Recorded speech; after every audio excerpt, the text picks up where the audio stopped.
Hi guys, and welcome back to another DrAce video, and today we're going to be playing Ride 4, and we are here in UMC on board the Honda CBR 600 RRM from 2006. Now I really like this bike. I've used it once or twice, but I had an opportunity as I was scrolling through the liveries today that I had on PC, and I tell you what, I found the Go and Fun Grassini Honda from many years ago, possibly 2014 I think. Of course, Scott Redding's number, he was teamed up with Alvaro Bautista, I do believe, as there's carnage ahead of us. Oh my goodness, massive moment in front of us there as Lara Aniston and a few other riders went down into the dirt. But goodness me, I really wanted to tell you about this bike because it feels fantastic, and someone mentioned a few days ago, and unfortunately I can't remember who it was, so I do apologise, but regarding a list of bikes that will be friendly to use when you first start, and we were going to do a top 10 for this, and I still am going to do a top 10. But I picked this bike as just a little bit of a go, and I tell you what, it inspired me to chuck it in the list. I'm not sure whether it'll make it yet or not, but it's not one I actually considered at the beginning before I was doing my list. I've made a little bit of a list, I'm still working my way through, but no spoilers yet.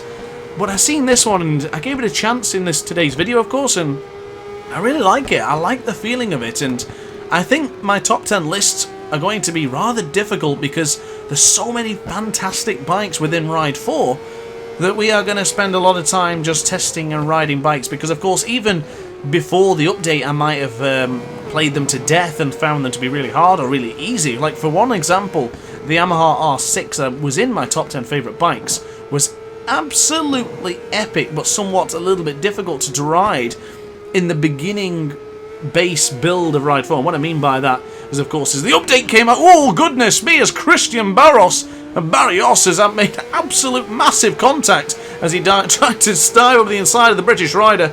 Goodness me, interrupting what I said, but of course I was mentioning the changes to the physics that's happened from middle way through Ride 4, and obviously it alienated a lot of players. I, for one, was absolutely devastated because some bikes felt great, and then when the update came, they felt not so good. And then vice versa, there were some bikes that felt absolutely awful in the original build and then felt amazing afterwards. So the Yamaha R6, and I think some of the Hondas I even considered for the top 10 were also the same. So I'm going to have to go back and really try all of the bikes again and give them a good couple of spins and a couple of journeys, because I've still got a lot of top 10s to do and I need to spend a lot of time with them. So I'm very much looking forward to it. And of course, MotoGP 21 is going to be back as well with a second season. So if you're a fan of both Ride 4 and MotoGP 21, now's a great time to subscribe because there's plenty of content coming your way. And especially if you're a bike fan, you can't go wrong. You're going to be absolutely loving it. Whoa, massive wheelie. I don't know why this game does this to me. Every now and again when I'm playing Ride 4, only Ride 4, I get a random wheelie like that. Not intentionally pushing back on the analog stick, I don't do that. You've seen my handcam gameplay, but unfortunately, yeah, that happens where I just get a random wheelie that sends me almost into oblivion. So no idea what happened there, but it happened.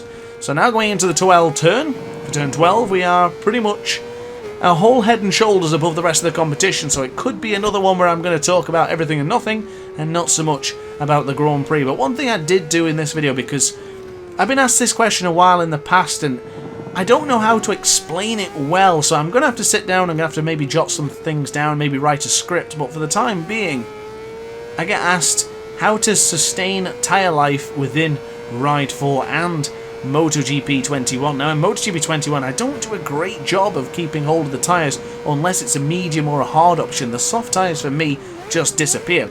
So in today's video I have actually decided to use as well soft option tyres for both the front and rear.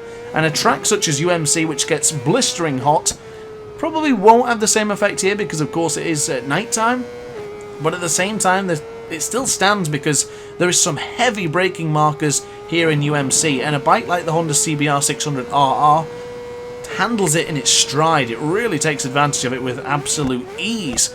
So that's why I'm thinking bikes that you can get to know very well, you can learn and improve upon, and also save a bit of tyre life. So it's hard to also explain because of course it is your riding style as well. If you're a very aggressive person on the acceleration, you're absolutely all the way, it's not going to give you the same amount of smoothness if you're being calm on the acceleration and just sort of gently applying the throttle. It's different to the old fast jerking moments, and you know, Sometimes I'll do them myself, especially if I've been overtaken. I'm trying to get back at them. I'm going to hit the tuck-in prematurely and start trying to accelerate. Of course, that comes with practice in anything, but I do plan on doing some more guides because you guys really love them. Might even chuck in another hand cam guide as well because I think they're always really helpful. And I think maybe we've got a lot to do on Ride 4, and I really don't like to think of Ride 4 coming to an end because I know some people have mentioned that it is finished because of the DLC, but not in my opinion. I've still got loads to do in the sense of career modes, a plethora of videos and choices to make, and I do have a video planned very soon which is going to be absolute hell for me, but so probably could be fun for you. I'm not going to tell you what it is because I'll just surprise you. So we now start the penultimate lap on board Scott Redding's, or a version of the Go and Fun Grassini Honda from 2014, but this track being renowned for being aggressive on the tyres, as mentioned earlier, I think I've done a decent job with keeping the tyres within 30% by the penultimate lap. I'm not sure what it's going to be at the final lap because I am beginning to push quite hard. I do really want to get that better lap time.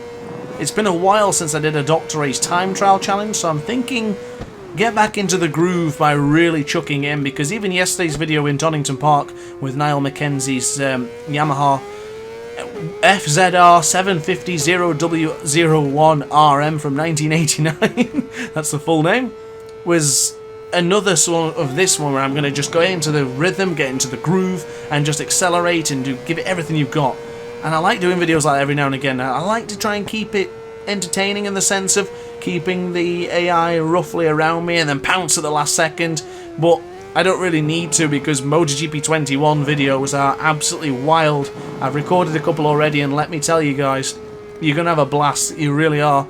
I have to record them in advance so the 4K is ready for you, so that's why I already know the outcomes and results. But honestly, they are amazing. So with that being said, I've kind of veered off a little bit, but to get back to the point, Ride 4 videos recently, the past 2 videos at least, have been focusing on just getting out to the front and chucking out those fast lap times.